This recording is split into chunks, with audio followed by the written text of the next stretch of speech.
name is Ryan Higa, and I'm going to be surviving all by myself in the Arctic with nothing but the clothes on my back, and chest, and arms, and pretty much all my clothes, while teaching you the necessary tips and techniques to survive in the freezing Arctic with nothing but the clothes on my back.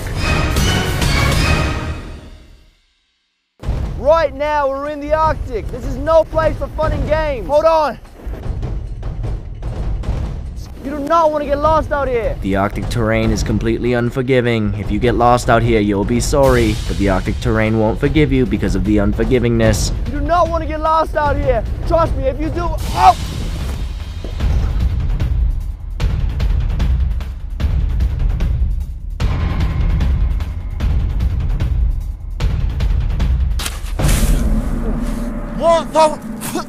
One of the toughest parts of the Arctic is actually just walking around because of all the snow. You're gonna need something to help you not sink into the snow while you're walking. So right now, I'm gonna teach you how to make your own homemade snowshoes right after I get this big ski off. When you're lost in the wild, you have to be resourceful and make do with what you have.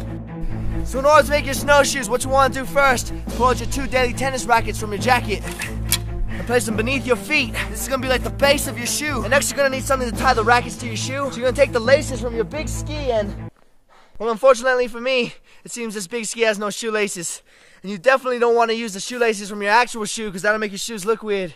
And you definitely don't want that in the Arctic. So what you're gonna want to do from here is pull out the 2 extra shoelaces you carry around in your jacket and use these to tie the rackets to your shoe like so. This technique may look very complicated and difficult to understand, and it is.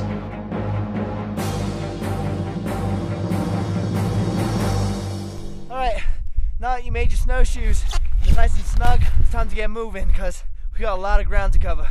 Let's go. The ancient natives traveled great distances with their snowshoes. Some say they even went as far as going to the... And that's about enough for today. You don't ever want to dehydrate yourself in a snowy terrain like this one. One of the biggest parts of survival, if not the biggest, is staying hydrated.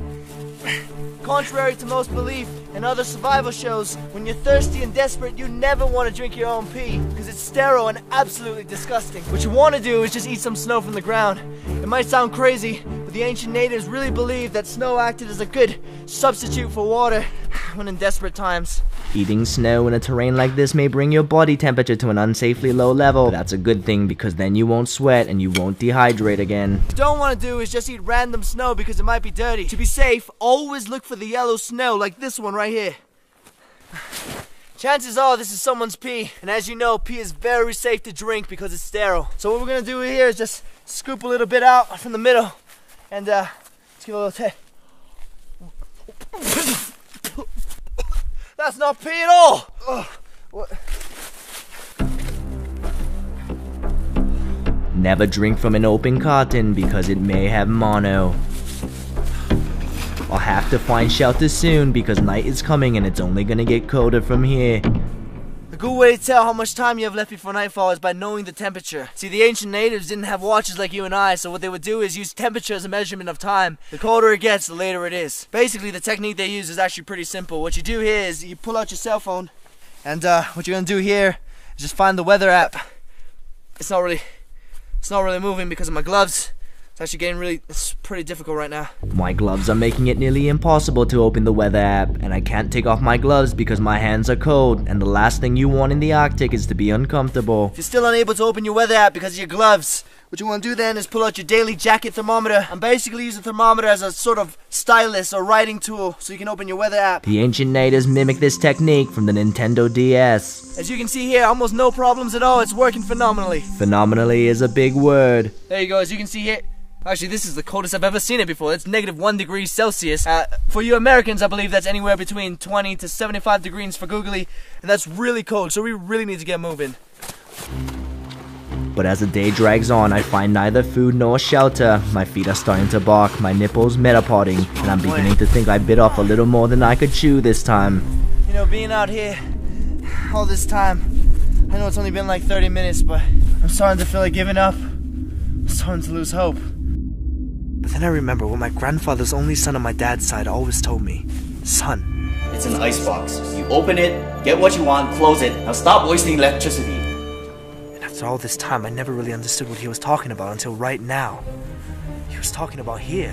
He was talking about the Arctic, how I should never give up, how I should persevere, how I need to never back down and just never give up and get out of here.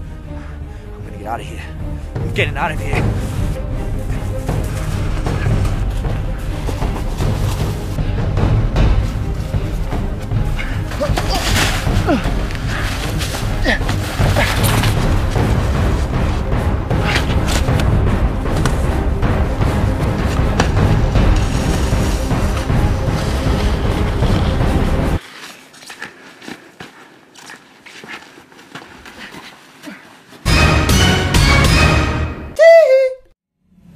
Thank you guys so much for watching. If you want to see the cabin trip we took in order to film this video, click the one on the left. If you want to see the last dude vs. Wild, click the one on the right. If you want to see Greg, the guy with the mustache, attempt his very first backflip in the snow, well, just wait to the end of this video in 5, 4, 3, 2, 1. I started the count too soon.